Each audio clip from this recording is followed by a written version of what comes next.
De nuestro entrevistado.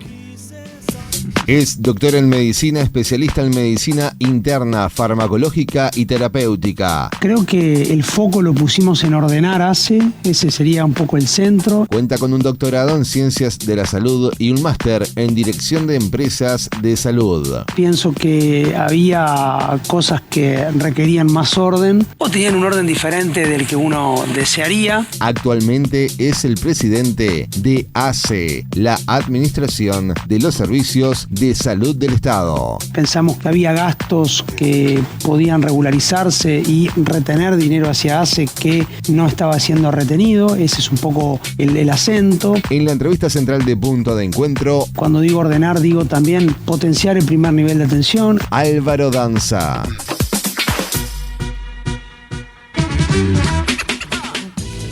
Bueno, sí, recibimos a Álvaro Danza en este momento, en un contexto bien particular, de comisiones investigadoras, de denuncias penales.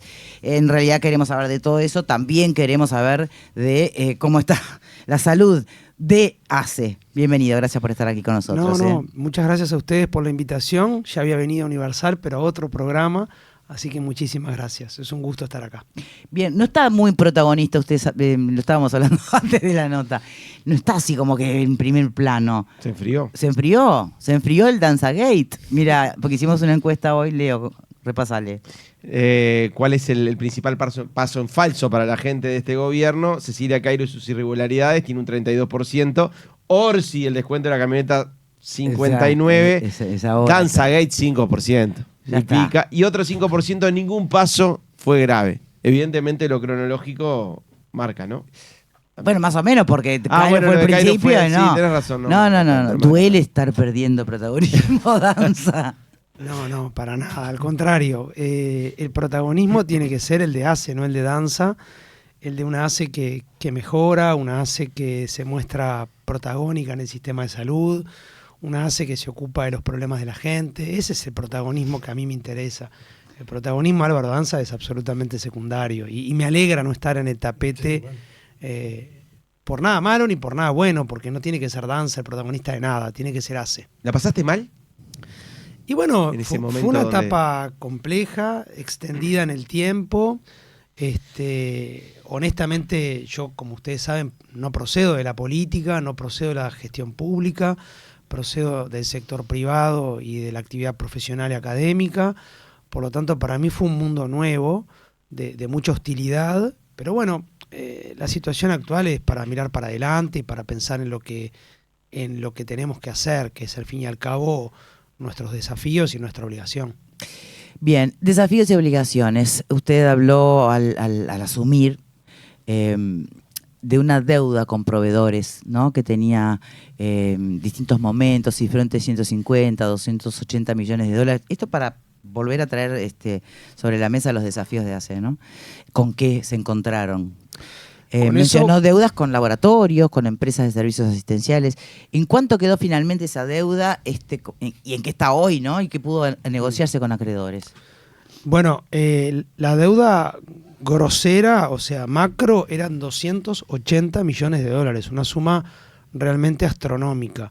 Los principales acreedores de esa deuda era la industria farmacéutica, FEPREMI, la Federación de Prestadores Médicos del Interior, 40 millones la industria farmacéutica, 30 millones FEPREMI, 10 millones CASMU, 10 millones Círculo Católico, 10 millones ITHG, que es la empresa de ambulancias y servicios de traslados médicos. Todo eso se negoció con gran apoyo del Ministerio de Economía y Finanzas y del Ministerio de Salud Pública, claro está, y se negociaron acuerdos de pagos a largo plazo con, ustedes si recuerdan, la rendición de cuentas del año pasado, o sea, previa al presupuesto, nos inyectó 2.600 millones de pesos, que era para cancelar pasivo, para cancelar deudas, y ahí hicimos acuerdos de pago en múltiples cuotas, algunos con quita, otros con menos quita, otros con más cuotas, etcétera, pero que hoy esos acuerdos se están respetando rigurosamente, se han regularizado las cadenas de pago con los grandes proveedores. Eso, bueno, fue fundamental, de un trabajo bárbaro. Yo diría que los primeros 6 meses nos dedicamos a eso, esa es la realidad absoluta. Y bueno, permitió ordenar la casa. Esa es la realidad. Bien. A la gente común, obviamente, más allá del ordenamiento de la casa por números, lo que le importa es, a ver, poder llamar, pedir hora que no le den 40 años después y poder acceder a medicamentos, ¿no? Sin tener que estar recorriendo muchas farmacias. En esos dos temas que eran bastante evidentes, ¿no? O explícitos, como los debes de ACE y también de Sí, mutualistas, sí, ¿no? sí, Pero claro. pensando en ACE concretamente, ¿se pudo avanzar en eso? Sí, justamente yo diría que el acento se puso en esos 3 tópicos: la regularización de la deuda, la gestión del medicamento y la gestión de las listas de espera. Con diversos éxitos y con diversas complejidades. Lo que tiene que ver con deuda, lo comenté, gestión de medicamentos se ha regularizado en prácticamente todo el territorio nacional. La licitación, bueno, además de que se adquiría por compra directa de cada unidad ejecutora y por una cuestión de economía de escala, si uno diversifica la compra en 74 unidades ejecutoras, compra más caro, compra con más dificultad, los stocks son más pequeños, entonces compro menos volumen. Si yo compro por más volumen de forma centralizada, evidentemente puedo acceder a mejores precios y a más competitivos. Esa licitación la hicimos. Cerró ya esa licitación, está en etapa de comisiones asesoras, que son las que luego miran cuál es el mejor precio para 20 comprimidos, para 28 comprimidos, qué sé yo, para 500 mililitros. Eso está súper encaminado, que es más o menos el 60% de los medicamentos de ACE y son los medicamentos más consumidos. Ahí la verdad puedo decir que la cadena de suministro se regularizó, dio un trabajo chino. Todavía no está 100%, yo diría que está en 98%, no hay que cantar victoria, pero, perdón, valga la redundancia, pero vale decir que eso está muy bien encaminado. Le pusimos el alma a ese asunto. La lista de espera le pusimos el alma también, pero mucho más difícil de acomodar. Porque ahí hay un tema también de falta de especialistas que no sé Sí. hasta dónde depende de la voluntad política, Mira, ¿no? hay de todo un poco. Analizando bien el tema, hay varias cuestiones que hay que considerar. Hay un problema de falta de especialistas, como tú bien decís, claramente asimetría norte del Río Negro, sur del Río Negro, eso está demostrado en un trabajo. ¿Sí? Paréntesis, el proyecto de Preve, ¿te gusta? El proyecto de PRE es un proyecto interesante que tiende a poner el acento en un problema real, que es la... Explicalo el proyecto Sí, de PRE. perdón, perdón. es verdad, puede ser que no, Para la claro. audiencia. Nos estamos refiriendo a un proyecto donde se supone que sería obligatorio para estudiantes de medicina 2 años de residencia en el interior. O sea, para los profesionales recién recibidos de especialistas, es el proyecto de Federico sí, Preve. bien, bien. Sí, 2 años de servicio médico obligatorio, no sé En el exactamente interior. cómo se llama. Sí. Y bueno, Le llama residencia. bueno, no, pero lo que él dice, o la propuesta de Preve es que el profesional se recibe de especialista Sí. en tal cuestión Y tiene que ir al va interior a durante ejercer. 2 años, un mínimo de 4 horas y creo que un máximo de 16 horas a la semana o al mes. ¿no Que en me acuerdo? algunos casos podrás ir y venir. El problema es que en otros tenés que naturalmente, irte a vivir. naturalmente. Sí, yo lo he hablado con potenciales futuros No está todo el mundo especialistas. muy contento. No. Pero ¿qué piensa Danza? Bueno, Danza piensa que... Danza es el presidente de ACE. Habla como Maradona. Danza piensa, Francescoli piensa. Sí, hacemos lo que podemos, dejamos todo en la No, cancha. ¿Qué no, más? no, a Sí. ver, sí, muchas comparaciones futboleras. No, yo pienso que, sinceramente, que es un proyecto que viene a dar respuesta a un tema que es súper preocupante, que es la asimetría, como decíamos hoy, de profesionales entre Montevideo y el interior, especialmente acentuada al norte del Río Negro. Son datos públicos que están hechos en una consultoría o en un informe que hizo la actual directora del Sistema Nacional Integrado de Salud, la economista, Gabriela Pradere. Gabriela hizo un trabajo durante la administración previa, de hecho, el año 23, 24, donde se muestra que hay una asimetría clarísima entre el norte y el sur del Río Negro, y que el 80% de los profesionales estamos concentrados en Montevideo, en la región metropolitana. El proyecto del doctor Preve viene a paliar esa situación y bueno, pienso que es una cuestión interesante. No me gusta meterme en cosas que son de los legisladores y que el presidente de un prestador o el director de un prestador no es la persona más indicada, porque la verdad que yo lo digo con profundo sesgo. Nosotros necesitamos profesionales en el interior del país. Necesitamos que se abran los llamados y que los profesionales resuelvan, se anoten. pero los ¿Y se le ocurre otra Profesionales- manera, por que los ejemplo? profesionales se anoten y que los profesionales trabajen ahí. Perdón. ¿Se te ocurre otra manera? Y bueno, Digo, dentro de la eh, cabeza otras sí, ideas para tratar de sí. que esa simetría no sea tal. A ver, se ha dicho mucho el tema de los cargos de alta dedicación, que ustedes saben que es una propuesta súper interesante Sí. desde el punto de vista económico, pero la verdad, hoy, a 10 años o más de implementación de esos cargos o de esas funciones en ACE, hago un pequeñísimo paréntesis, los cargos de alta dedicación de ACE cobran 15% menos que en el sector privado. Esa brecha está instalada. Ergo, si el prestador privado del interior de Rivera llama te lo versus te lo ACE, robó, chao. sí, claro. Sí. La gente quiere cobrar Sí, más. Digo, obvio. es redondo el Sí, asunto, sí. ¿no? No tiene Obvio. misterio este asunto. Lo digo con honestidad y con preocupación, porque al inicio eran iguales, pero se fue devaluando.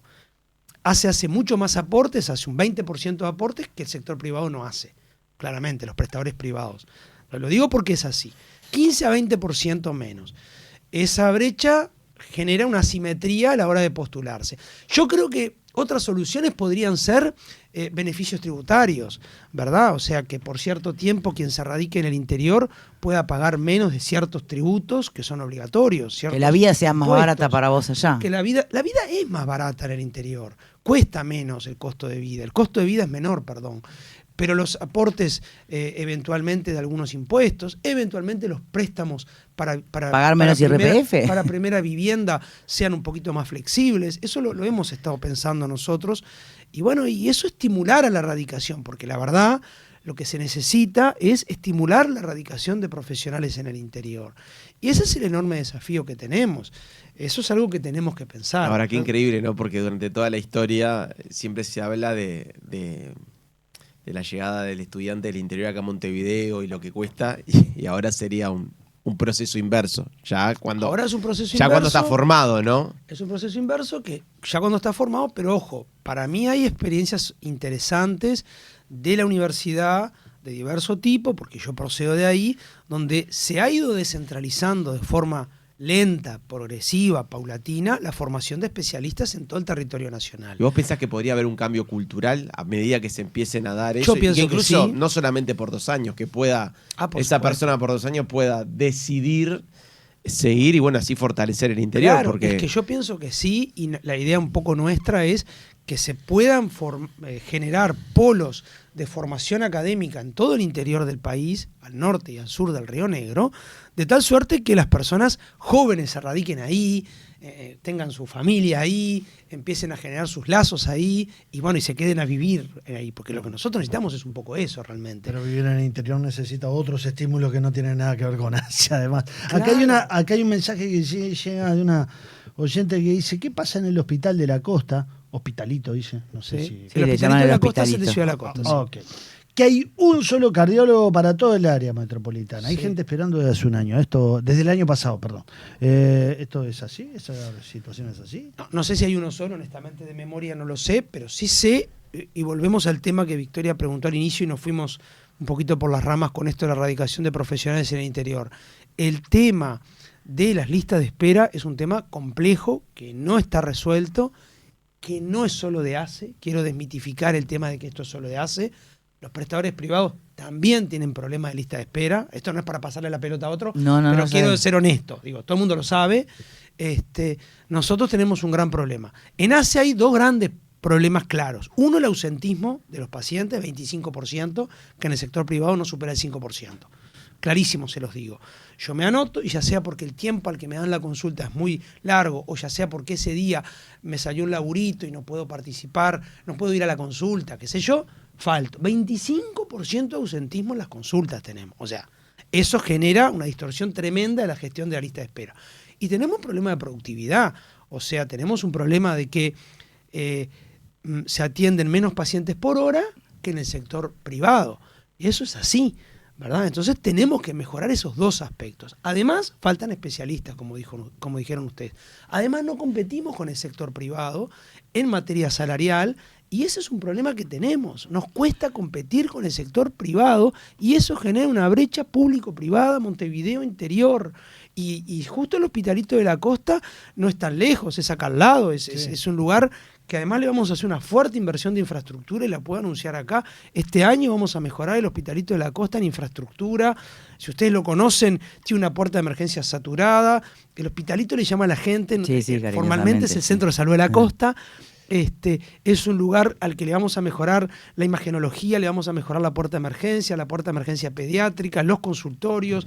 Si ustedes vieron, al lado del Hospitalito de la Costa hay 5 contenedores, no sé, que están todos dispersos, donde está la base del SAME. Vamos a regularizar todo eso, pero además hay que regularizar los recursos humanos, que es un punto débil que tenemos. Sí, y si es yo un problema si que le preguntamos tenemos. Ahora, a Danza, ¿se puede comprometer con algún objetivo claro para el fin del quinquenio? Sí, claro. Hay objetivos claros que tenemos para el fin del quinquenio que los hemos puesto en las prioridades que aprobamos el año pasado. En materia de lista de espera tenemos que cumplir con los tiempos de espera ministeriales que están en el decreto que sacó la ministra Lustenberg. Eso tenemos que cumplirlo. Yo he dicho que mi idea es que para el año 2028 estemos cumpliendo ese decreto. El decreto refiere a especialistas tratantes, etcétera. La agenda la vamos a cambiar, el sistema de agenda lo vamos a modificar, porque si no, o sea, hay un problema que hay hoy que le puede estar pasando a ese usuario, que si quiere anotarse para el cardiólogo de la Costa, le pasa que para el cardiólogo de la Costa hay mucha espera, pero para el cardiólogo de, yo qué sé, el Hospital Pasteur, que no está tan lejos, hay menos espera. Entonces hoy le cuesta anotarse para el cardiólogo del Pasteur. Entonces, muchísima gente que se desplaza de la costa a Montevideo que perfectamente podría consultar en el Pasteur, en el Maciel, en otro lado, y eso es lo que tenemos que abrir. Tenemos que abrir eso de forma tal de que no esté tan sesgada la selección de Porque la las agenda. personas se fidelizan con el lugar, dice eso. Bueno, las personas se fidelizan y eso está fenómeno, pero eventualmente, en lugar de esperar un año en la costa, espero 10 días y me atiendo en el Pasteur y listo. Perfecto, Eso pero es lo la que vamos a opción abrir. del Pasteur, ¿se la están dando? Hoy No se la estamos dando. Bueno, Hoy no se la estamos ese dando. es el tema. Y esa es la gestión de agenda que vamos a cambiar. Bien. Está. Ya tenemos la app operativa, pero la tenemos solo para 4 cuestiones, 4 especialidades, medicina familiar, medicina general y para 2 estudios. Y si funciona bien, la vamos a lanzar para todas las especialidades en todo el territorio nacional. Bien. Abrir la agenda, como hacen los prestadores privados. Ustedes vieron. Absolutamente. Claro, yo quiero cardiólogo en un prestador privado y bueno, me sirve el centro. Está bien, pero para el centro hay dentro de un mes. Pero para tal, yo qué sé, otro... Hay distintos en la centros de costa, estudio en la costa y habilitados, mañana claro. me voy a la costa y listo. Sí. Eso es lo que tenemos que hacer nosotros. Sí, está bien. Emular ese sistema que lo que hace es democratizar mucho el acceso. Y eso lo tenemos que hacer, Bien. porque ahí hay uno, pero en el cardiólogo, en el Pasteur hay 5, y bueno, la agenda es más breve. Pero no entendí ¿Me cuáles son explico? las complicaciones, las adversidades para hacerlo. No, tenemos que abrir las agendas de forma tal. Hoy la tenemos cerraditas, localizadas Sí. a ciertas unidades ejecutoras y a ciertos lugares. ¿Y qué tiene que pasar para que las empiecen a abrir? Y bueno, tiene que pasar algunas cuestiones informáticas, tiene que pasar, Ajá. la gestión de agenda tiene que cambiar, yo diría, sustancialmente. Y en eso estamos embarcados. Pero eso cuesta dinero y en eso estamos trabajando bastante. Ay, basta. Quería saber cuál era El obstáculo, el obstáculo. El obstáculo hoy es más bien tecnológico Tecnológico informático. y bueno. No, y también de y recursos monetario, humanos, exactamente. Pero bueno, está súper encaminado eso, pero no es rápido. sí. No hay un plazo. Sí, en el quinquenio sí, pero. No, yo dije que para el principio del 28 esto tiene que estar pronto. Ese es el plazo que nosotros nos fijamos. Bienio 2026-27, esto encaminado y listas de espera más encaminadas y la espera de la gente adaptada a los decretos ministeriales. Y que eso que le está pasando a esa persona no le pase más, ¿verdad? Porque, bueno, capaz que justo quiere ir con Juan Pérez en la costa, demora un año. Pero puedo ir con Pepito en el Pasteur a los 5 días y listo. ¿Me explico? Ujú. Esa sería un poco la lógica. ¿Cómo pasa en el sector privado? Y la pregunta que tengo es. Hay muchas quejas de los prestadores de salud privados, ¿no? Muchos, o sea, de los usuarios por las listas de espera.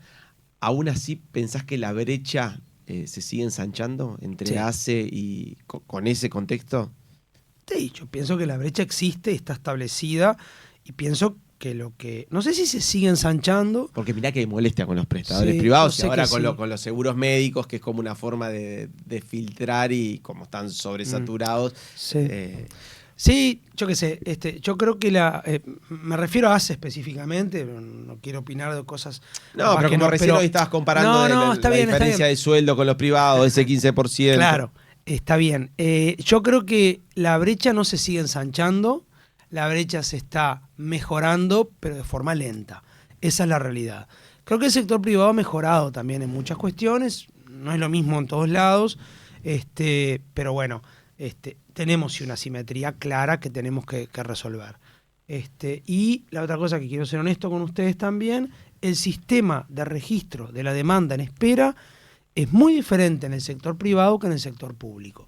Nuestro sistema de registro es un sistema de registro que pone en lista de espera a todo aquel que se anota para cualquier consulta. El sistema de registro de muchos prestadores privados no hace eso. Si yo llamo y no tengo número, no quedo en una base de datos. Vuelvo a llamar y vuelvo a llamar y vuelvo a llamar. Entonces, ¿cuál es la demanda en espera de la institución fulanito? Por supuesto, no voy a nombrar a nadie, no voy a cometer esa locura. 0, porque la guarda el paciente la demanda. No es como nosotros que generamos una base de datos con la demanda en espera. ¿Me explico? Esa es una simetría clarísima que existe, ¿verdad? Entonces, si todos registramos igual, capaz que nos podemos comparar de una forma más sensata. Y esa es la realidad. ¿Ok? ¿Me expliqué en esto? Sí. Perfecto. Me gustaría ir un poquito a la escena política, porque la verdad que están en una especie de ring entre denuncias penales y comisiones investigadoras, en simultáneo además, ¿no? Porque por un lado está la denuncia que se hace a la dirección anterior, a la administración anterior, a Cipriani, la denuncia penal. Por otro lado están las comisiones investigadoras, que el Frente Amplio además no acepta incluir la actual gestión.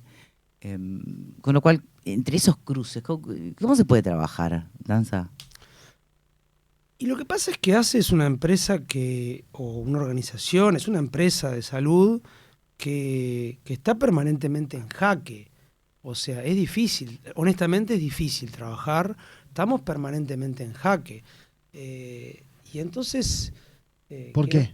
Y bueno, porque, qué sé yo, es como que todo lo que pasa en ACE es público y permanentemente está en la opinión pública y se generan 450 millones de controversias, si el vaso que se compró está bien, si el vaso que se compró está mal. Pero ustedes hicieron una denuncia penal muy fuerte después de juntar información durante tiempo por irregularidades en distintos aspectos, en contrataciones con Círculo Católico, Casmo, la empresa de traslados ITHG.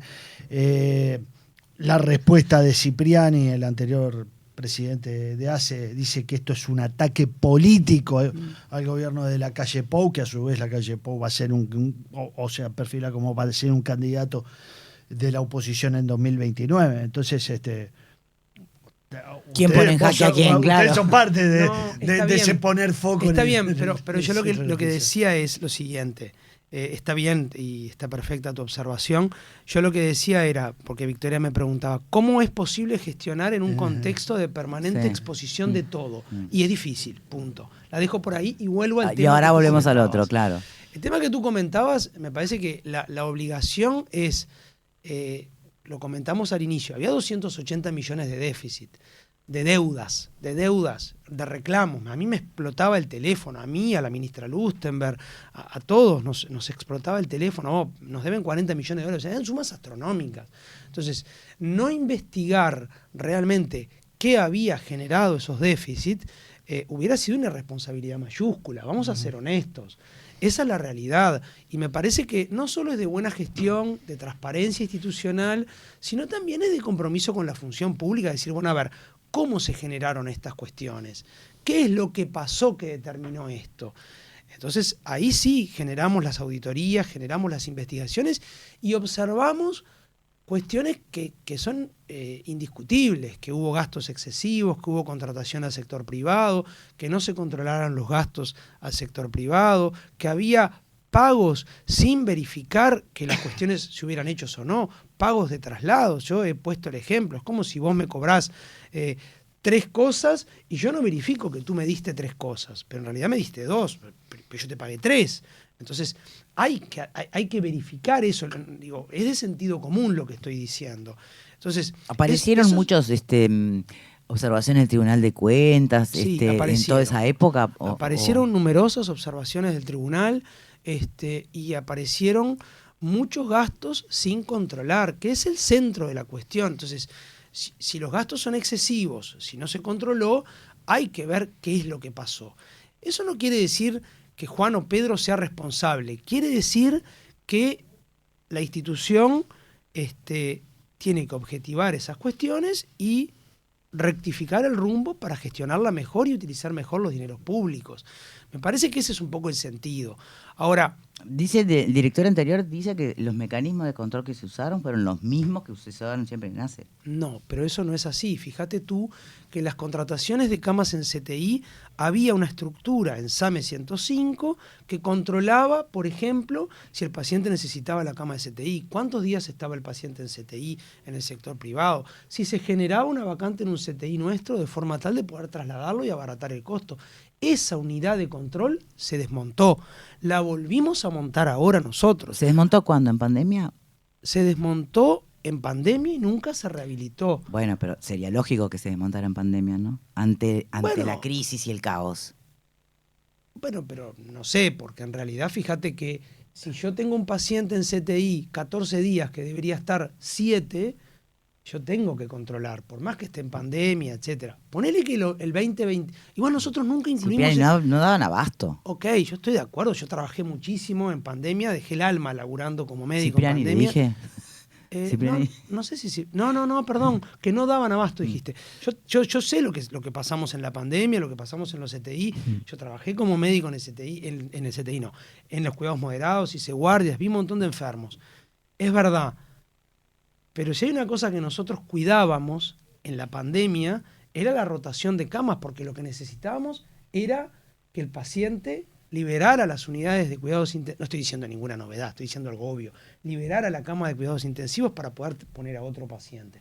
Sin perjuicio de lo cual, nuestras investigaciones excluyeron 100% de la pandemia. Pero dan por terminar la pandemia en el 2022. Sí. Bueno, ¿terminó realmente la pandemia en el 2022? Y bueno, la emergencia sanitaria... ¿O es una fecha arbitraria que están poniendo? No, bueno, pero hay un decreto que levanta la emergencia sanitaria. La emergencia sanitaria es una cosa, está bueno, pero la pandemia es otra. Bueno, está bien, pero digo, en algún momento hay que poner el corte, me parece a mí. La necesidad de camas de terapia intensiva, la necesidad de cuidados, etcétera, se terminó ahí. Y después empiezan reglas de juego más o menos iguales para todo el mundo, porque es verdad que después hubo un rebote de la cantidad de consultas que antes no había, pero eso pasó en todos lados. Y no en todos lados hubo problemas con el manejo de los fondos, ¿verdad? Entonces me parece que entonces, los controles no fueron los mismos, los controles de los traslados no fueron los mismos, los controles de los días de estadía en terapia intensiva no fueron los mismos, los controles de los días de estada en cuidados moderados no fueron los mismos, los convenios no fueron los mismos, y los convenios eran por tarifa plana. Si la cama estaba ocupada o no estaba ocupada, se pagaba igual. ¿Qué sentido tenía, fuera de la pandemia, mantener eso? No tenía sentido. ¿Y cómo es posible que no se detectaran antes por los propios controles de ACE todas esas cosas?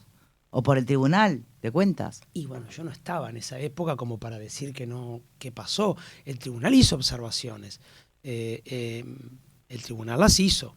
¿La Cámara de las Emergencias Móviles tuvo algo que ver, alguna influencia en estas denuncias contra esta empresa de ITHG que no tiene nada que ver con la Cámara de las Emergencias Móviles? No, para nada. Todo lo que hicimos nosotros lo hicimos por cuenta nuestra, en la Cámara de Emergencia. Nunca. Porque esta empresa cobraba menos los traslados que la Cámara, que las empresas, que las emergencias móviles de la Cámara. Sí, pero no tuvo nada que ver. Jamás me reuní con la Cámara de Emergencias Móviles. Lo digo con absoluta ¿Hoy esta tranquilidad. empresa no la contratan? No, esta empresa se contrata, sí, porque los traslados es menos. Trabaja más barato. No. Que las otras empresas. Pará, escúchame, no. Hay varias cosas diferentes. Esta empresa ITHG se contrata porque ya venía contratada. Sí. Estamos terminando de armar la licitación a precios. Ahí se pueden presentar las empresas A, B, C o D, e incluyendo esta. Aunque esté denunciada penalmente. aunque esté, no, pero no está denunciada la empresa, está denunciada la administración administración. anterior. Ok. La empresa Por no contratación está con la empresa, entre Por otras contratación. cosas. Sí, bueno, pero la No, la denuncia... La Está empresa se bien. puede presentar. La empresa se puede presentar, por supuesto, porque la denuncia es una denuncia de irregularidades, que luego la fiscalía investigará y verificará si hubo irregularidades o no. Es una denuncia. La presunción de inocencia permanece en Uruguay. Es una denuncia O sea, penal, ¿no? Es una denuncia penal, pero la presunción de inocencia está vigente. O sea que hasta que la fiscalía investigue y luego lo pase a la justicia, no hay nada. Pero no se denunciaron las empresas, se denunció la administración previa. Bien. La pregunta era si seguimos contratando porque estamos muy enganchados con esa empresa, porque hace una cobertura asistencial que si no la contratáramos, no la podríamos dar. Entonces quedamos muy enganchados. Hemos bajado la cantidad de traslados, más o menos en 1.000 traslados hemos bajado, de 9.000 a 8.000, o sea, se traslada menos con esa empresa, se controla más, se controla factura por factura, y estamos armando con la Agencia Reguladora de Compras del Estado una licitación nueva, ¿verdad? No se olviden que el gobierno anterior hizo 2 licitaciones que fueron observadas. O sea, voluntad de licitación hubo, pero no se concretó. La cuestión es revertir los obstáculos que determina que no se pudieran hacer las licitaciones. Es decir, estamos trabajando en eso. Hay un equipo de gente nuestra trabajando para hacer licitaciones y transparentar ese proceso de compras. Hoy está ITHG por compra directa. Y en el caso de Cipriani, que estuvo en el Círculo Católico, aumentan las contrataciones al Círculo Católico, termina el gobierno y vuelve al Círculo Católico. Más allá de a un cargo importante, más allá de que la presunción de inocencia existe, ustedes lo están denunciando, ustedes sospechan que fue un acto de corrupción en algún sentido. No me corresponde expedirme sobre eso. Lo a mí. denuncian en ese, No, denuncian en ese, hay una bajo esa investigación. línea, bajo esa premisa. Hay una investigación que concluye que podrían existir elementos sugestivos en ese orden de terminológico, y luego será la fiscalía la que va a la investigación. ¿Cómo dice la...? Que podrían haber elementos sugestivos de conjunción del interés público con el privado Por y parte de Cipriani. por parte de la administración anterior, no dice Juan o Pedro, del directorio anterior, y luego será la fiscalía, no Álvaro Danza, el que tiene que hacer ese Señalar juicio de valor. un gasto de más de 24 millones de dólares por encima de lo estipulado en el convenio en el caso del Círculo Católico. Ah, sí, la plata que se gastó con el Círculo, con CASMU. Con CASMU también. Y con ITHG es cuantiosa, anda por el torno de los 250 millones de dólares. Pero la pandemia no lo... No, eso no está vinculado a la pandemia porque esto es 22-24, por fuera de la pandemia. Esto incluye, es por fuera de la pandemia. Esto es por fuera de la pandemia, totalmente. Sí, 22-24. Bien. ¿Le parece bien que el Frente Amplio no acepte la comisión investigadora que cubra también la propia gestión actual? Si no tuviera nada que Eso ocultar. es cuestión de los legisladores, que no me corresponde a mí opinar sobre eso.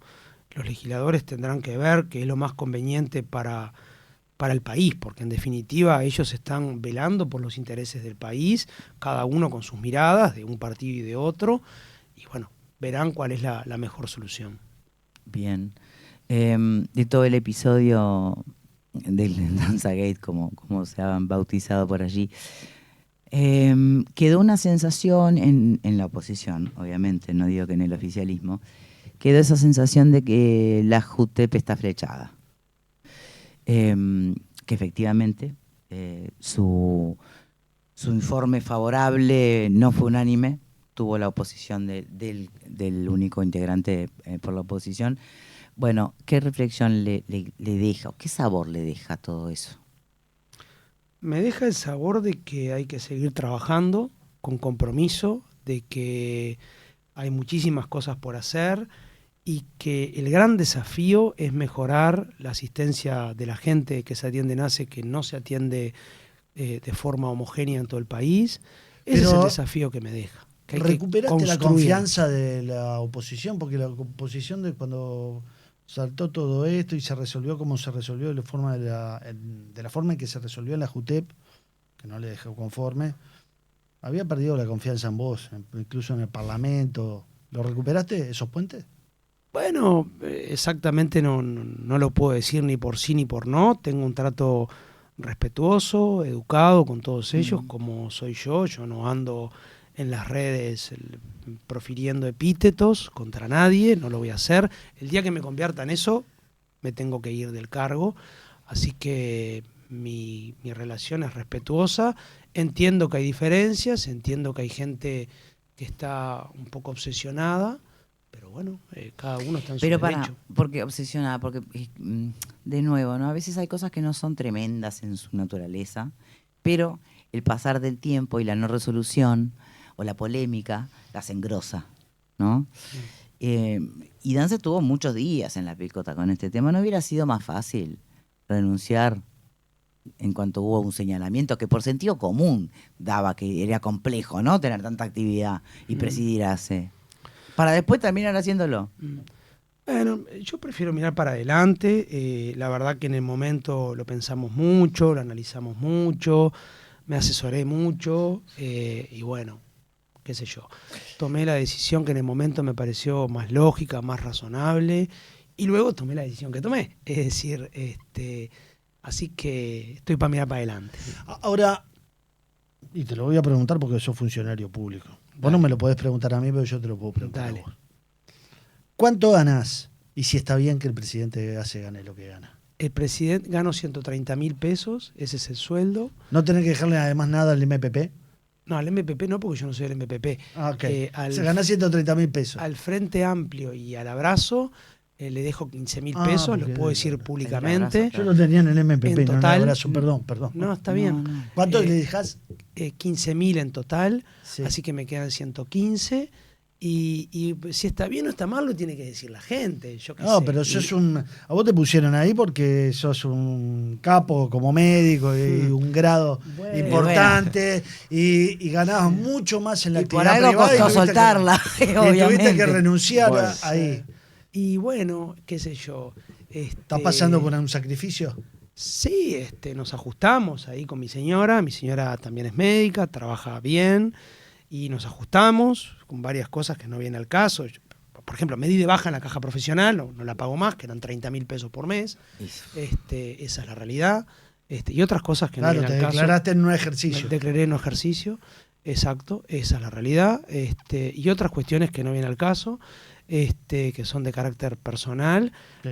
pero sí, digo. O sea, está viviendo en carne propia lo que el le sacrificio pasa a muchos está médicos que hecho, después pero no quieren irse al interior o no quieren. Y sí, la Pero, vida misma. Claro, la vida misma. No, pero está bueno ponerlo sobre la mesa porque en el imaginario popular está que todos los políticos y todos los del sector político ganan mucho gracias a la política. Y en tu caso, la pregunta... Presidir ACE No. tendría que Ganar ser mucho otro no. sueldo. Pero la Eso les aseguro que pregunta no. es, en algún momento, ¿no? Porque vos sos como Lustemer, no venís de la política Mm. y te comes todo este hate, te comes todo este palo y todo, y todavía perdés plata. Mm. ¿En algún momento pensaste, ¿Qué hago ¿qué acá? hago acá? ¿Por qué no doy un pasito Obvio. al costado y le digo gracias señores y no ajusto nada? Y ¿lo pensaste por lo menos? ¿Lo evaluaste? Pensarlo lo pensé, Lo pero pensó tu esposa también. lo pensamos en casa, lo charlamos mucho, los chiquilines también opinaron, porque ustedes recordarán A ellos que le deben haber fueron pegado víctimas, también, obviamente. fueron víctimas de denuncias infames, insólitas, groseras, como que mi hijo había ingresado hace por un sueldo de 270.000 pesos. Saben que hice una denuncia penal sobre eso, que reposa ahí en fiscalía, no sé en dónde. Naturalmente paga de mi bolsillo la denuncia, porque hacer esas denuncias tampoco es gratis. Y ¿Está trabajando en ACE tu hijo? con 15 años, sí. Ah, no, siempre me reclama el pavada. sueldo. Siempre me reclama el sueldo. Me dice, ¿y papá cuándo me toca el Claro. sueldo? No, mi hijo Pero el tiene que hizo 15 la denuncia años. un burro. Va El que al lo liceo. dijo un burro. Va al liceo. Entonces lo evaluaste la posibilidad. Y ellos lo evaluamos, lo conversamos, pero pensamos que valía la pena el sacrificio, que era un esfuerzo interesante, que el desafío era valioso, era importante, y bueno, me decidí a seguir para adelante y a renunciar a eso. Pero yo lo planteaba porque incluso hay una consideración del espectro político que, aunque no lo corrigieron, de que el presidente de ACE no puede ganar 130.000 Bueno, sí, pesos. estaban todos de acuerdo que era ¿Cuánto poco. ¿Cuánto gana un gerente de ACE? Y 300 más o menos. No, ¿ves? ¿Te das cuenta? Sí. Pero Danza, ¿qué estás haciendo?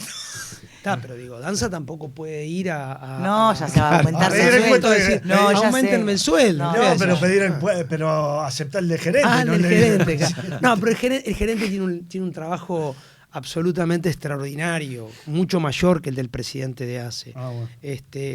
Tiene una responsabilidad en la gestión y un laburo brutal. Ajá. Eso no para mí incluso está poco pago el gerente general, ¿está Sí, claro? no, sí, Si uno lo debe ser. compara Un con gerente los gerentes- general de una mutualista privada Claro, debe ganar mucho más, ¿no? Totalmente. Pero bueno, está, qué sé yo. Es lo que toca, es lo que hay, son las leyes de juego y me parece que es el partido que hay que jugar ahora que estamos cerca del Mundial. Y bueno, yo decidí jugarlo y poner lo mejor de mí es lo más responsable que tengo para hacer. Lo mejor de mí por esto que hay, por lo que toca. Y bueno, y el día que no toque veremos, pero... En un currículum, ¿cómo pesa haber presidido ACE? Además de todos los grados y maravillas de su currículum. Bueno, muchas gracias. Y yo qué sé, pienso que Tiene pesa que pesar, ¿no? como Sí. responsabilidad, pesa mucho en la experiencia personal, es una Sí. experiencia extraordinariamente valiosa, súper desgastante, pero valiosa, interesante. ¿Vos La sabés verdad cómo que es un día en la vida de Danza?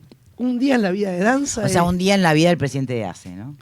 Y bueno, me levanto tipo 7 menos cuarto, preparo el desayuno de los chiquilines, se van, abro la puerta, se van, ahí con mi señora nos repartimos, y después me voy un rato al Hospital Pasteur, y del Pasteur me voy para ACE, y ahí me quedo como hasta las 6, 7 de la tarde en ACE, y bueno, tengo reuniones, a veces voy al ministerio, a veces voy a otros lugares, en las cosas en que estamos obligados a estar, obviamente, porque el presidente tiene que estar en muchas cosas. Después trato mucho de ir al interior a ver cosas. La semana pasada estuve en Florida, en Artigas, en Rivera, y esta semana voy a ir a Salto. Hablando del interior, el otro día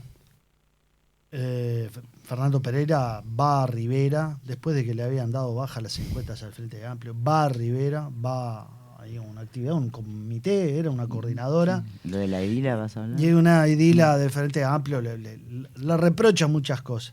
Pero entre otras cosas las que dice, acá al hospital de Rivera le dieron una pintada de paredes y nada más. Bueno, no, el ¿Qué hospital de hicieron en el hospital? No, en el hospital de Rivera, el hospital de Rivera está bastante bien. Hubo primero. una reforma en 2024. Sí, una reforma interesante. La emergencia de adultos está preciosa. La emergencia de niños hay que reformarla. Está en el plan de obras de este año. La emergencia de niños hay que hacerla nueva. Las salas de internación están feas. Los bloques quirúrgicos están feos. Va a tener un CTI pediátrico. Perdón, un CTI neonatal, debí decir. Que está muy bien. O sea, tiene claroscuros. Pero va a tener una fuerte inversión en este quinquenio el hospital de Rivera. Disminuyó la lista de espera de 20.000 personas a 10.000, ¿verdad? Todo con gestión propia, todo sin inyección de grandes recursos. O sea que... ¿Y vos recibís los mismos reclamos que Fernando Pereira, las mismas críticas cuando Sí, vas sí. o no te expones a tanto? Sí. Vienen los usuarios a hablar, plantean diferentes cosas, pero las cosas que plantean son entendibles, porque son problemas que existen. Ahora, reformas estructurales en lo que va de que iniciamos el año, no hicimos todavía ninguna muy significativa, salvo las obras importantes que hicimos, que anunciamos en Barros Blancos, en Toledo, y este año va a ser un año donde ya hicimos la licitación, ya terminó, para una empresa constructora que va a hacer un montón de obras de reformas, bueno, qué sé yo, hay un montón que centros de salud de Montevideo, el Hospitalito de la Costa, como le dijo la señora. Atlántida también. Atlántida también, pero Atlántida está como en otro proyecto, el Hospital de Atlántida. Ah. Pero esas obras que van en el proyecto Puente a Puente están, hay varias en el interior, qué sé yo, minas de corrales, hay un montón que no podría decir de memoria porque son como 50, pero en el bienio 26-27 vamos a hacer un conjunto de reformas significativas de infraestructura y equipamiento. Eso es así, por eso estamos poniendo Eso los está tomógrafos. presupuestado. Perdón, Eso eso está está presupuestado, para eso tenemos la reserva, para eso tenemos el plan de inversiones armado, por eso estamos poniendo los tomógrafos, por eso los aceleradores lineales nuevos, el PET en Tacuarembó, el resonador en Fray Bentos, el resonador en Melo, etcétera. O sea, sí, están caminados. Te hago una pregunta como persona que no conoce todo el interior. ¿Cuáles son los departamentos para arriba y para abajo, tomando Montevideo como como la meca, como el lugar de referencia, que está mejor en materia de salud pública y que está peor que si está en el debe. Creo que el que está mejor en materia de salud pública es Tacuarembó. Sí. El hospital de Tacuarembó es un hospital de que está muy referencia. bien, es Sí, un está hospital de referencia. Tiene varias ventajas. Ciro Ferreira hace muchos años que está en la gestión, eso demuestra que no solo que sabe gestionar, sino que la continuidad en la gestión da una garantía. El Hospital Pasteur, cuando lo miro, el Hospital Pasteur nuestro, el de Montevideo, nuestro actual gerente general fue director de Pasteur 8 años.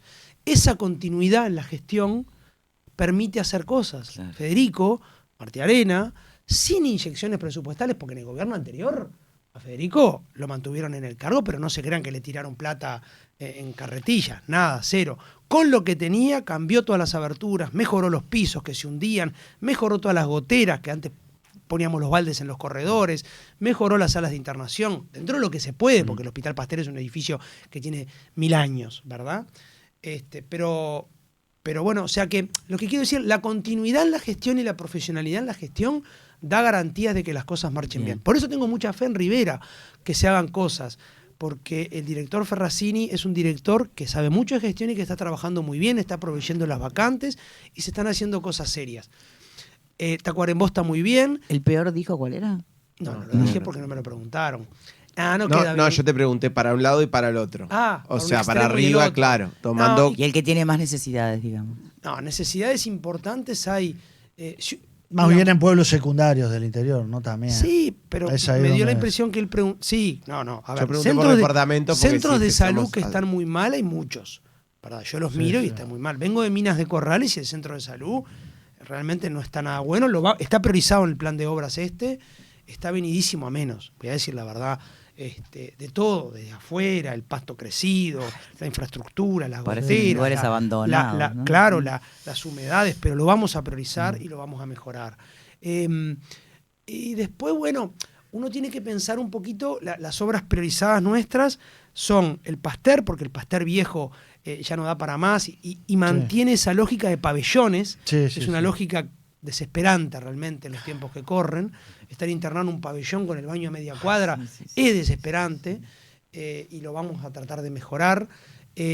Maldonado, el hospital de Maldonado no da para más, o sea, ha tenido un crecimiento brutal el departamento desde el punto de vista demográfico y requiere una inversión significativa. Salto, que es un departamento, un hospital raro, que está... Salto, ¿no? Salto es un hospital que tiene muchos usuarios.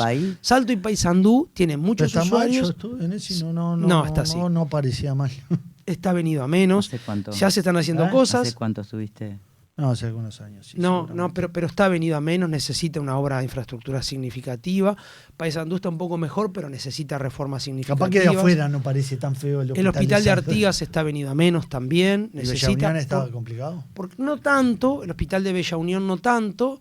Necesita reformas en la emergencia. Yo me recorrí todo. Pero perdón, Artigas, el problema que tiene, cuando uno mira globalmente Artigas, Tacuarembó, Rivera, la mayoría de los habitantes de esos departamentos son usuarios de ACE, 75%. Entonces ahí sí, digo, bueno, pues bien, necesito potenciar ACE. Priorizás ahí, claro. Evidentemente hay mucha gente, por razones económicas, culturales, sociales, qué sé yo, pero son usuarios de ACE y entonces necesitamos darles buenas condiciones. En todos lados tenemos que darle buenas condiciones asistenciales, por el amor de Dios. Pero que no se malentienda, pero particularmente donde hay muchos usuarios de ACE. Entonces el hospital de Artigas está venido a menos. Rivera comenté eso recién, pero si lo comparo con Artigas, si lo comparo con Salto, está mejor. Bueno, en fin, Rocha, Tacuarembó, Rocha, 33 debí decir. El hospital de Rocha, si lo conocen y miran la pediatría y la ginecología está como en un subsuelo y las habitaciones están separadas por una cuerda y unos nylon estaba muy mal, el hospital de Rocha. Tenemos que mejorar, tenemos que meterle recursos a eso. Y en eso estamos. Realmente quiero dar mi palabra de honor que lo tenemos en la cabeza, que vamos a tratar de utilizar el rubro inversiones lo mejor que podamos. Y ya les digo, mejorar la gestión de los dineros públicos para luego utilizarlos en esas otras cosas y no pasarlos al sector privado, que queden en ACE. Ese es el enorme desafío. Eso es un trabajo tremendamente difícil, súper tedioso, pero está súper encaminado. Les puedo dar mi palabra que está súper encaminado, pero no por Álvaro Danza, por un equipo profesional encabezado por la gerencia general, seguido por la gerencia financiera, por la gerencia de recursos humanos, de tecnología, que está trabajando en mejorar el uso del dinero, ¿verdad? Y que el dinero nace para eso, para obras, para infraestructura, para mejora la calidad asistencial, para recursos humanos. Muy bien. Vamos a las rapiditas. ¿Alguien le habló de las rapiditas, Danza? Ya participé una vez, pero van a ver. Sí, vamos. no paso. Sí, no Vamos a- paso. En un punto de encuentro llegan las rapiditas. Un ping pong de respuestas rápidas. Y un solo paso. Las rapiditas. Vamos con la primera. ¿Almorzaste frente a una computadora en los últimos días? Sí, ¿Te han pedido una consulta médica en un asado? sí, ¿Tenés más grupos de WhatsApp que los que podés manejar? sí, ¿Alguna vez pensaste, ¿para qué acepté este cargo? sí, ¿Te cuesta tomarte vacaciones? sí. Son todos muy... Bueno, todas son, sí, vas a ver.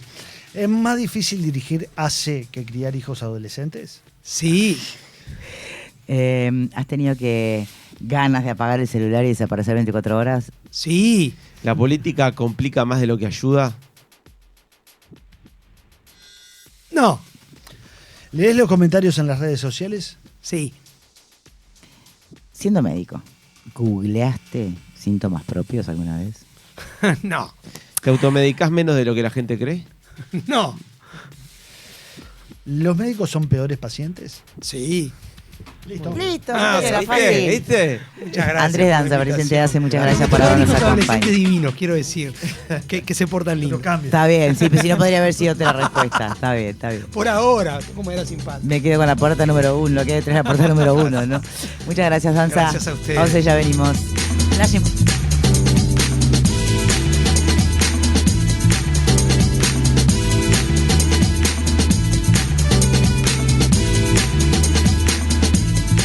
En un año de mundial, una selección de primera.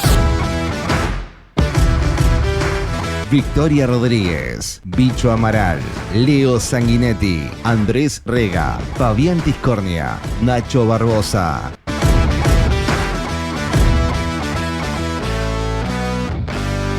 Punto de encuentro.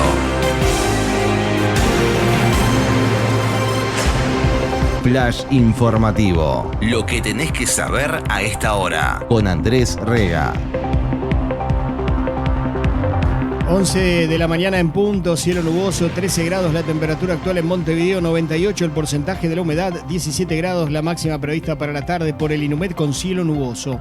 Un joven de 24 años fue baleado a las 7 de la mañana de este martes cuando se encontraba en Santín, Carlos Rossi y Santa Cruz frente al Liceo 70. El herido llegó por sus propios medios al hospital de la zona, donde los médicos le diagnosticaron una herida de bala con entrada y salida en el brazo izquierdo. Está fuera de peligro, según supo subrayado. El herido dijo que se encontraba con su amigo, quien fue que le disparó. Por eso hizo la denuncia en su contra. Por otro lado, un joven de 18 años fue baleado en la cara y está grave tras un ataque cerca de la fortaleza del Cerro este lunes. Según informó Telenoche, la víctima se encontraba con un amigo cuando dos hombres armados comenzaron a dispararles. El amigo de la víctima logró esconderse detrás de un muro y resultó ileso.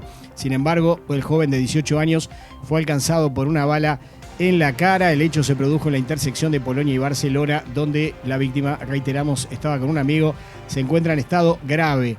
En el panorama internacional, 18 muertos y más de 100 heridos luego de un ataque ruso a Ucrania. Varias zonas de Kiev, la capital del país, y otras ciudades fueron blanco de misiles balísticos. Se emplearon 73 misiles de distintos tipos, entre ellos 33 balísticos y 656 drones de larga distancia. Este ataque fue de los más masivos del conflicto entre ambos países.